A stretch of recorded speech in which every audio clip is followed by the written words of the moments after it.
السلام علیکم ورحمۃ اللہ وبرکاتہ۔ ناظرین اکرام، ذرا ایک لمحے کے لیے رک جائیں اور دل سے یہ سوال کریں کہ کیا آپ بھی اس وقت ایسی پریشانی میں ہیں جہاں کوئی راستہ نظر نہیں آتا؟ کیا آپ نے سب دروازے کھٹکھٹا لیے لیکن جواب کہیں سے نہیں آیا؟ اگر دل بھاری ہے اور آنکھوں میں سوال ہے تو یہ آج کی ویڈیو آپ کے لیے نہیں بلکہ آپ کی زندگی کے لیے۔ تو برائے کرم ویڈیو کو آخر تک ضرور دیکھیں، کیونکہ آخر میں ایک ایسی بات آئے گی جو اگر آپ نے چھوڑ دی تو پوری ویڈیو کا اثر آدھا رہ جائے گا۔ تو ناظرین، یہ وہ دعا ہے جو حضرت موسیٰ علیہ السلام نے اس وقت مانگی جب ان کے پاس نہ گھر تھا، نہ روزگار، نہ کوئی سہارا، نہ کوئی جاننے والا۔ وہ تنہا تھے، مسافر تھے اور انتہائی مجبور تھے، اور ایسے لمحے میں انہوں نے اللہ کے سامنے صرف ایک جملہ کہا، ربی انی لما انزلت الی من خیر فقیر۔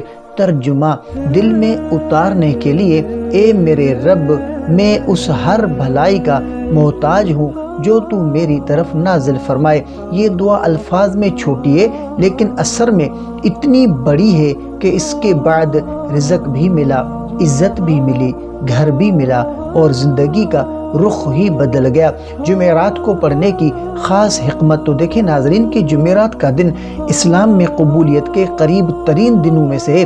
اگر آپ اس دعا کو جمعرات کے دن عشاء کے بعد تنہائی میں تھوڑے بلند واضح آواز میں پڑھتے ہیں تو دل کی بات براہ راست اللہ تک پہنچتی ہے۔ تو ایک لمحہ بھی مت چھوڑیں، باوضو ہو جائیں، قبلہ رخ بیٹھیں، 11 مرتبہ درود ابراہیم پڑھیں، پھر جو دعا میں نے بتائی وہ 21 مرتبہ پڑھیں اور آخر میں پھر 11 مرتبہ درود ابراہیم پڑھیں۔ اس کے بعد اپنی پریشانی کو الفاظ میں نہیں، آنسو میں اللہ کے سامنے رکھ دیں۔ یہ دعا کیوں دل ہلا دیتی ہے؟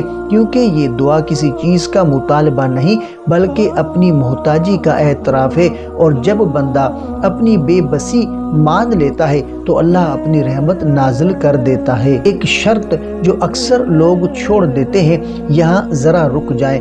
اگر آپ نماز کو نظر انداز کرتے ہیں، حرام کو نہیں چھوڑتے، دل میں شکوہ رکھتے ہیں تو دعا میں دیر ہو سکتی ہے لیکن نیت صاف ہے، دل جھکا ہوا ہے، حلال کی کوشش ہے تو اللہ ایک لمحے میں تقدیر بدل دیتا ہے۔